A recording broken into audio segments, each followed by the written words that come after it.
성부와 성자와 성령의 이름으로 말씀드립니다. 아멘. 네, 설 명절 잘 보내고 계신가요? 네, 행복하시죠? 네, 얼굴에 미소를 보니까 행복하신 것 같아요. 우리 설 복 한번 빌으시죠. 새해 복 많이 받으시기 바랍니다. 네, 새해 복 많이 받으세요. 네, 더 많이 받으세요. 네, 많이 받으시기 바랍니다. 안녕하세요. 네, 네, 얼굴이 환해지는 이때가 참 보기 참 좋습니다. 오늘 성서의 이야기는요, 한센병에 걸린 사람들의 이야기가 많이 나오는데요. 성경에는 나병이라고 표현하는데 오늘날에는 나병이라는 말을 쓰질 않아요. 왜냐하면 그 나병이라는 말 안에 그 사람들을 향한 혐오, 차별 이런 말이 담겨있기 때문에 나병이라는 말을 쓰지 않고 한센병이라는 말을 새롭게 만들어서 사용합니다. 또 문둥이라는 말도 아시죠? 문둥이. 제가 어릴 때만 해도 그런 공포 영화에 항상 나오는 등장하는 이 문둥이였는데 뭐 어린아이들을 잡아먹는다는 그런 얘기도 하고 말 안 들으면 문둥이가 잡아간다 이런 얘기도 들었던 기억이 납니다. 제가 오늘 다시 한번 문둥이란 말이 무슨 뜻일까 한번 찾아봤어요. 그랬더니 문동이라고 하는 말에서 어원이 시작되더라고요. 뭐냐면 배우는 사람, 학생을 가르칠 때 문동, 글을 배우는 사람, 어린아이들을 주로 일컫는 말이었대요. 그러니까 점점 이 말이 하대하는 말인 거죠. 어린애들, 자기보다 좀 낮은 사람들을 하대해서 부르는 말이 점점 이 한센병자들에게도 쓰이게 되면서 우리가 원래 쓰던 말의 의미는 사라지고 혐오가 가득한 그런 말들로 자리 잡게 되었던 것이죠. 그래서 그 경상도를 욕하는 말이더라고요. 보리, 문디, 문디 이런 말로 이제 경상도를 폄하하는 말이더라고요. 그러니까 우리가 이 말 안에 담겨 있는 그런 특정 계층, 특정 사람들에 대한 혐오와 편견에 대해서 다시 한번 오늘 좀 생각해 보았으면 좋겠습니다. 설교를 준비하면서 몇 번 이 설교 준비해서 찾아보니까 이 한센병이라는 게 아직도 정확하게 어떻게 전염되는지 잘 모른대요. 근데 옛날에는 전염은 되긴 되니까 굉장히 혐오스러웠던 거죠. 또 이 육체의 끝 같은 거, 손가락이 잘라지거나 뭐 코가 이렇게 좀 떨어지거나 이제 이러니까 얼마나 보기가 흉해요. 그러니까 사람들이 볼 때 천형이라고 불렀거든요. 하늘이 대신 벌을 내린 거다. 하늘의 저주를 받은 사람들이다. 그래서 같이 어울려 살아갈 수가 없고 따로 몰려다니거나 격리돼서 살아갔기 때문에, 그러니까 우리가 지금 만나지 못하면 오해가 많이 생기잖아요. 제가 사실 처음 서품 받고 나눔해주서 일할 때 장애인들하고 같이 일할 때가 있었어요. 근데 대부분 이제 지체 장애인들인데 저 만날 때 어떻게 말을 해야 되는지 모르겠는 거예요. 어떤 말이 그분들한테는 상처가 되는지, 어떤 말을 하면 안 되는지 이런 걸 잘 모르겠더라고요. 그래서 되게 굉장히 조심스럽게 이야기하는데 어떤 분이 저한테 용기를 내서 이렇게 얘기하시더라고요. 신부님, 똑같은 사람처럼 대해주시면 됩니다. 장애인이라고 특별 대우받는 게 가장 큰 상처가 됩니다. 그래서 같이 술도 마시고 밥도 먹고 같이 어디 다니고 이런 걸 굉장히 제일 좋아하는데, 그분들이 어릴 때 받은 상처가 뭐냐면 사람들이 뒤에서 수근수근거리는 거. 또 장애인이기 때문에 당연히 누가 도와줘야 된다고 생각해가지고 자기는 필요하지도 않은데 도움을 주려고 하는 거. 그럴 때마다 상처를 많이 받았다는 거. 그러니까 우리가 같이 살아가면 자연스럽게 어떤 게 좋은 건지 알게 되는데, 뭐 이런 장애인이라든지 이런 한센병자라든지 우리가 평소에 만나지 못하는 사람들에 대해서는 잘 모르니까 편견이 생겨나고 오해가 생겨나게 되는 것 같습니다.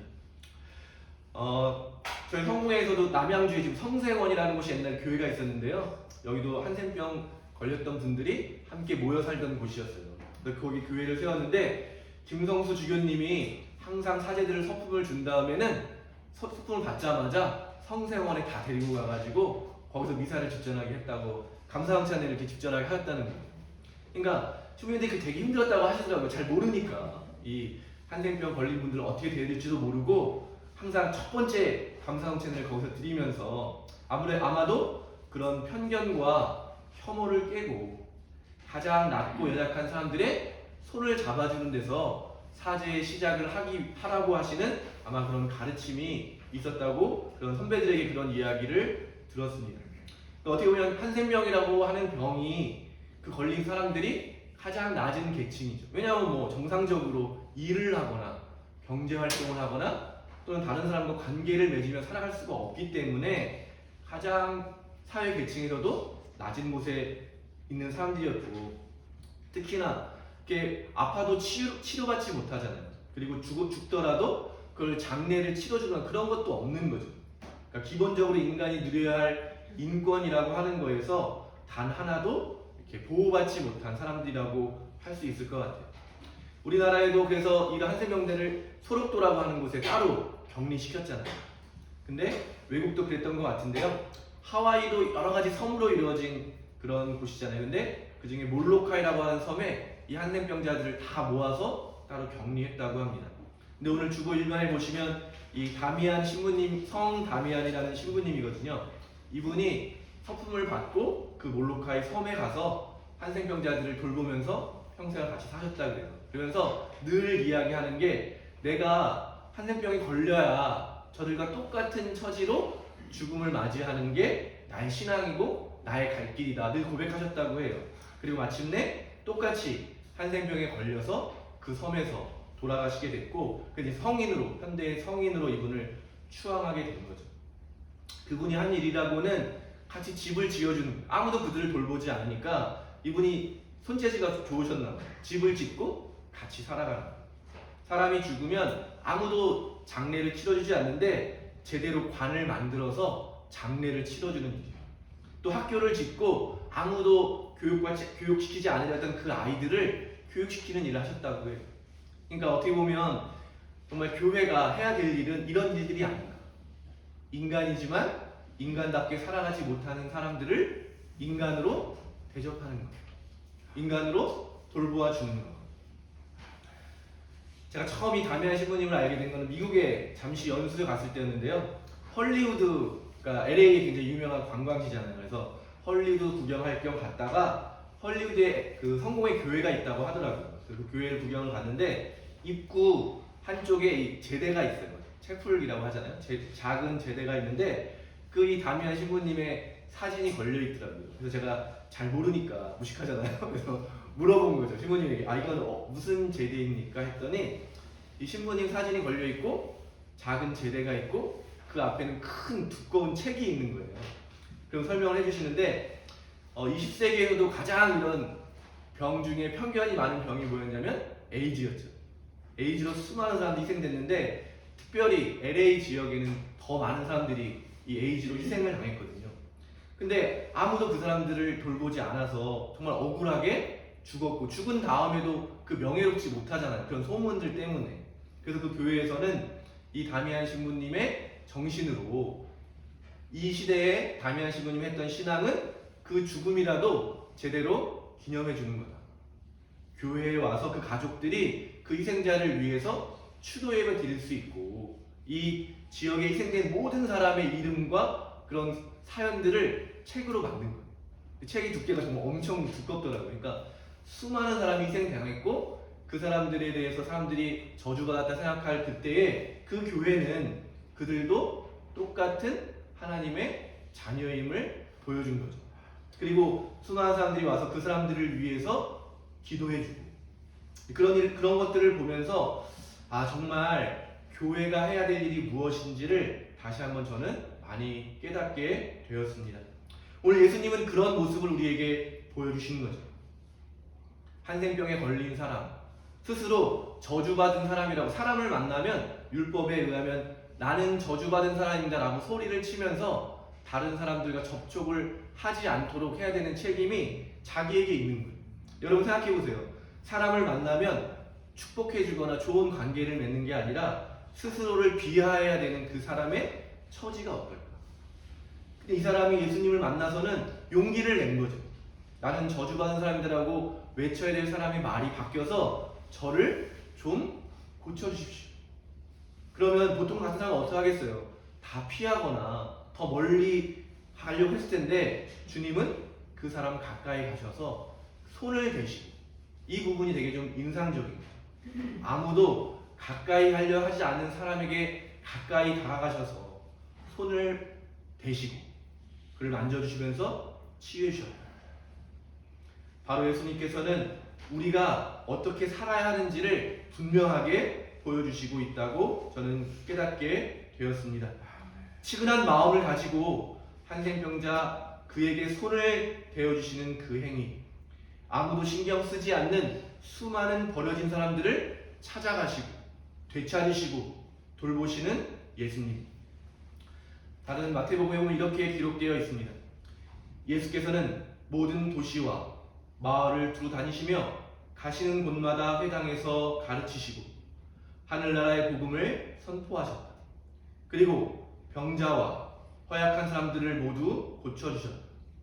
또 목자 없는 양과 같이 시달리며 허덕이는 군중을 보시고 불쌍한 마음이 들어 제자들에게 이렇게 말씀하셨다. 추수할 것은 많은데 일꾼이 적으니 그 주인에게 추수할 일꾼들을 보내달라고 청하여라. 아멘. 여기서 불쌍한 마음이 들었다라고 번역되어 있는 성경의 말은요, 공감했다는 말이에요. 그러니까 그 사람들의 처지, 아프고 버려지고 아무도 돌보지 않는 그 삶이 어떻겠어요? 돌봄받지 못하는 삶이라는 게 얼마나 비참한 상태였겠어요. 근데 그 비참한 상태가 나랑 상관없는 다른 사람의 이야기가 아니라 나의 문제처럼 그 아픔을 내 것으로 느꼈다는 거예요. 공감하는 거예요. 그 비참함이 너의 것이 아니라 나의 것, 그러니까 우리의 것이 되는 거예요. 그런 말을 공감, 영어로 compassion이라고 하거든요. 함께 느끼는 거죠. 함께. 그래서 그런 마음으로 정말 목자 없는 양과 같은 사람들을 돌봐주시는 일, 그게 바로 하나님 나라를 선포하시고 사람들을 교육시키는 것만큼이나 아픈 사람들을 고쳐주시고 돌봐주시는 일이 예수님이 하신 중요한 이야기라는 것입니다. 그래서 보면 예수님을 향해서는 수많은 사람들이 별로 이렇게 어려움을 안 느꼈던 것 같아요. 그러니까 아무나 찾아가서 자기 고민이 있으면 예수님을 찾아갈 수 있었던 것 같아요.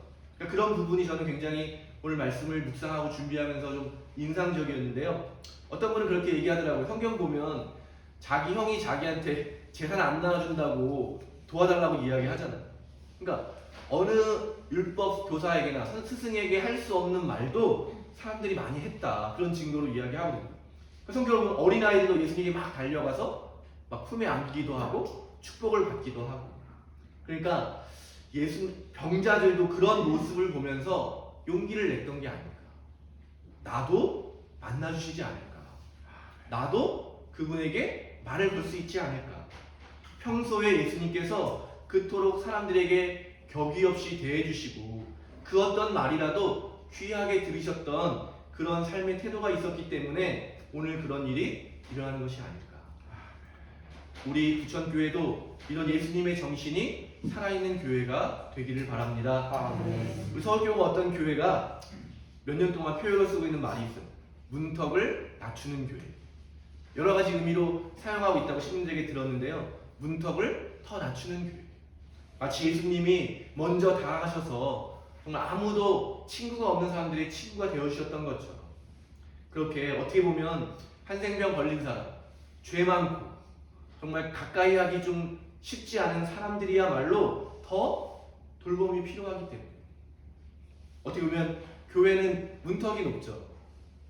제가 가장 마음 아픈 게 벌써 10년도 넘는 인연이 점점 이혼 가정들이 많잖아요. 근데 이혼을 하거나, 제가 어릴 때도 마찬가지인데 뭐 좋은 고등학교나 대학에 진학을 하지 못하거나 그러면 더 돌봄이 필요한 사람들인데 그런 사람들은 교회에 못 나오는 거예요. 제 친구들도 수많은 친구들이 교회를 떠났어요. 좋은 고등학교에 가지 못해서, 좋은 대학교에 가지 못해서, 좋은데 취직하지 못해서, 결혼하지 못해서.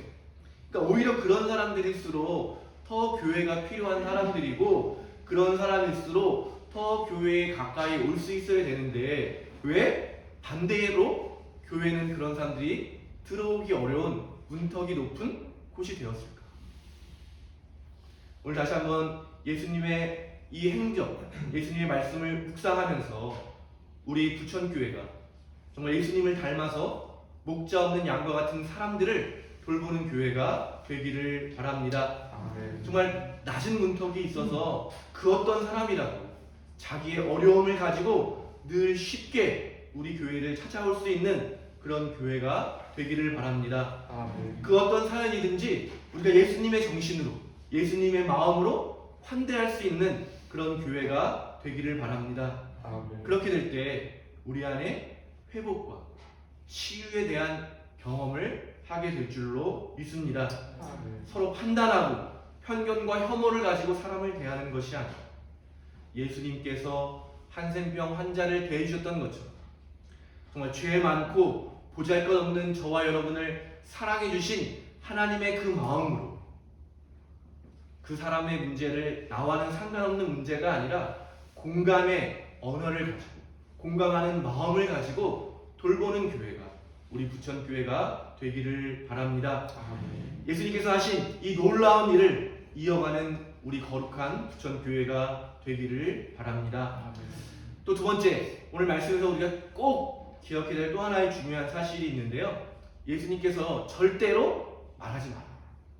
사실 어떻게 보면 예수님이 하나님 나라를 증거하러 오셨고 많은 사람이 모이는 것은 좋은 일인데 왜 예수님은 절대로 말하지 말라고 했을까? 또 사람들이 막 자기에게 몰려오면 그거를 피해서 한적한 곳으로 가셨고 또 그러면서 사람들은 계속해서 예수님께 몰려왔을까? 이 부분을 우리는 꼭 중요하게 생각해 보아야 할 것 같습니다. 우리도 요즘에 단순히 교회를 평가할 때 가장 먼저 이야기하는 게 숫자와 예산이에요. 그 교회의 규모를 평가하는 가장 첫 번째 기준이 숫자입니다. 교인이 몇 명입니까? 재정이 몇 명이고 출석이 몇 명이니까가 첫 번째로 교회의 어떤 기준이 돼요. 그리고 그 다음이 재정, 헌금이 얼마 거칩니까? 그런데 과연 교회를 기준 삼을 때 숫자의 많고 적음이 교회의 중요한 기준이라 할 수 있을까? 오늘 예수님의 행적을 보면 성경 말씀을 잘 읽고 묵상해 보면 결코 숫자가 많고 많은 사람이 모여서 힘이 커지는 것이 교회의 중요한 기준이 아니라는 것을 알 수가 있는 것이죠. 예수님께서는 하느님 나라를 전했어요. 하느님 나라는 죽어서 가는 천국이 아니라 이 땅에 이루어지는 하나님의 통치, 이 땅에 이루어지는 하나님의 정의와 평화의 나라. 그래서 예수님이 얘기하시잖아요. 하나님 나라는 바로 지금 너희 가운데 있다. 근데 사람들은 어떻게 해요? 그거를 관심이 없어요. 정의와 평화의 문제에는 별로 관심이 없고 어저께도 저희가 성경 읽었던 뭐예요? 무엇을 먹을까? 무엇을 마실까? 무엇을 입을까? 내 삶의 문제에만 더 많이 관심을 갖는 거예요. 오늘도 마찬가지죠. 자기의 질병에 대한 문제를 해결해달라고 예수님을 찾아온 것이고 그 문제를 예수님은 다른 관점으로 이해하십니다. 하나님의 뜻이 이루어지는 것, 불쌍한 사람, 긍휼한 사람들이 하나님의 자비를 입고 하나님의 자녀임이 드러나는 거예요. 그러니까 치유받았다는 사실보다는 더 중요한 것이 뭐냐면 그들도 바로 하나님의 자녀이다. 근데 사람들이 집중하는 건 뭐예요? 병이 났다. 기적이다. 빨리 더 많은 기적을 보자. 이런 쪽으로 사람들의 시선과 예수님의 시선이 계속 어긋나게 되는 거죠. 그러니까 더 많은 사람이 모이면 모일수록 사람들의 기대는 뭐예요? 더 큰 기적, 더 놀라운 기적, 더 큰 힘. 근데 예수님이 바라시는 건 결코 그런 게 아니었기 때문에 요한복음을 보시면 5,000명을 먹이신 기적이 일어나요. 그때 사람들이 그 기적을 체험한 사람들이 어떻게 하냐면 예수께서는 그들이 달려들어 억지로라도 왕으로 모시려는 낌새를 알아채시고 혼자서 다시 산으로 피해 가셨다. 사람들은 예수님을 막 모여가지고 왕으로 삼아가지고 자기들이 더 큰 세력화하기를 원하는 거죠. 그런데 어떻게 했어요? 그 낌새를 알아차리시고 피해서 혼자 산으로 가셨다. 오늘 이야기하고도 똑같은 의미인 거죠. 그리고 나서 사람들에게 정말 이 오병이어 기적의 참된 의미, 예수님이 살아있는 하늘에서 내려오는 살아있는 빵이고 이걸 먹어야 된다. 영원한 생명을 얻어야 된다라고 한참을 사람들에게 설명해 줬어요. 그때 어떤 반응이냐면요. 이렇게 말씀이 어려워서야 누가 알아들을 수 있겠는가? 관심이 없는 거예요. 하느님 나라와 예수님이 정말로 전해주고 싶은 이야기에는 관심이 없는 거예요. 그 결과 어떻게 됐어요? 이때부터 많은 제자들이 예수를 버리고 물러갔으며 더 이상 따라다니지 않았다. 내가 원하는 대로 되지 않으면 더 이상 예수님은 필요 없는 존재가 되는 거예요. 내가 원하는 것, 뭐예요? 나를 높이고 나의 필요를 채워주고 내가 바라는 일들이 이루어지는 것. 예수님의 특별한 부르심을 받았던 제자들도 마찬가지예요. 제가 몇 번 반복해서 말씀드렸지만 예수님이 예루살렘으로 가시는 여정은 순환의 여정이었어요. 반대를 당하고 고발을 당하고 순환을 당해서 죽임을 당하러 가는 길이라고 분명하게 3번이나 제자들에게 말씀해 주셨지만 제자들은 계속 싸우죠. 왜 싸워요? 누가 더 높은 자리를 차지할 거예요.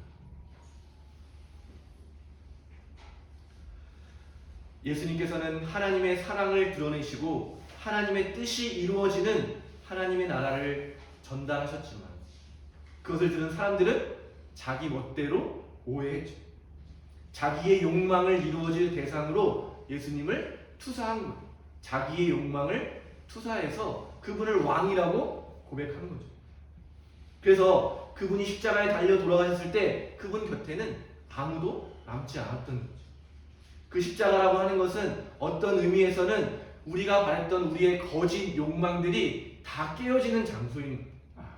하나님의 뜻은 이루어지지만 우리의 헛된 욕망과 탐욕들이 산산조각 나는 곳이 바로 십자가의 사건인 것입니다.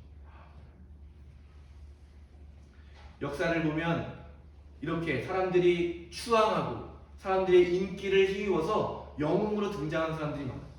가까운 예로 보면 나폴레옹, 히틀러, 태양왕 루이 14세 같은 사람, 정말 엄청난 권력을 가졌거든요. 그리고 사람들이 다 고백한 거예요. 저 사람들이야말로 우리를 구원해줄 사람입니다. 이 프랑스, 어려운 프랑스를 나폴레옹이 영웅처럼 나타나가지고 전 유럽을 정복할 때 수많은 사람들이 그에게 찬사를 보냈던 거죠. 태양왕 루이 14세가 평생을 전쟁을 하면서 보냈어요. 그래서 그가 죽을 때 그 아들에게 유언한 게 뭐냐면 나처럼 건축과 전쟁을 좋아하지 마라. 그냥 금검하게 살았다. 그렇게 유언하고 죽었다고. 근데 그의 유언과는 달리 전쟁은 계속 일어났고 잘 아시는 루이 16세는 죽임을 당한 혁명에 이제 의해서 죽게 된 거죠. 그러니까 우리 인간들의 어리석음과 탐욕이 만든 인간적인 영웅이라고 하는 사람들이 역사에 수많은 사람들이 있는 거예요. 대부분 자기의 인생을 파멸로 이끌어갔을 뿐만 아니라 그 시대의 수많은 사람들을 불행으로 이끌어갔던 거죠. 예수님은 그런 길을 거절하신 거예요. 그래서 절대로 이 일을 알리지 마라. 너의 말로 기적이 일어났다. 여기 우리가 원하는 것을 이루어질 메시아가 여기에 있다는 말을 절대로 하지 말아라. 그런데 우리는 어떻습니까? 여전히 기적을 바라고 하나님 내 뜻이 하나님의 능력으로 이루어지는 것을 원하고 있는 것은 아닌지 다시 한번 우리 한번 돌아보기를 바랍니다.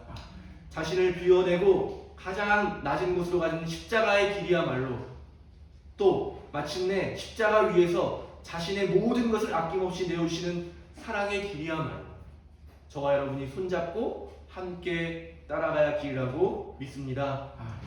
사람들이 몰라주는 것을 걱정해야 할 것이 아니라 하나님께로 멀어지는 것을 두려워해야 되는 줄로 믿습니다. 사람들의 인기와 평판을 신경 써야 되는 것이 아니라 하나님의 뜻이 지금 내 삶에서 이루어지고 있는지 아닌지를 우리가 마음 써야 하는 것이 아닐까 생각합니다. 그렇게 우리가 우리의 초점을 세상에 맞추고 정말 나 중심적인 것에서 다시 한번 하느님의 도우심으로 하느님께 초점을 다시 맞추는 일, 이것이 바로 회개인 것입니다. 우리가 다음 주부터 시작되는 사순절 기간 내내 우리가 해야 되는 일이 바로 이 일인 것이죠. 나 중심에서 하느님의 중심, 내 욕망에서 하나님의 뜻으로 회개하고 하나님 나라를 믿으라고 하는 그 예수님의 말씀에 귀를 기울이면서 내 삶에 하나님의 나라를 완성해가는 길, 그것이 바로 사순절 우리가 가야 할 길이고 그 사순절이야말로 부활의 영광으로 이르는 길이 될 줄로 믿습니다. 사랑하는 교회 여러분, 우리 이제 곧 시작될 사순절을 이런 마음으로 우리 함께 준비하게 되기를 바랍니다.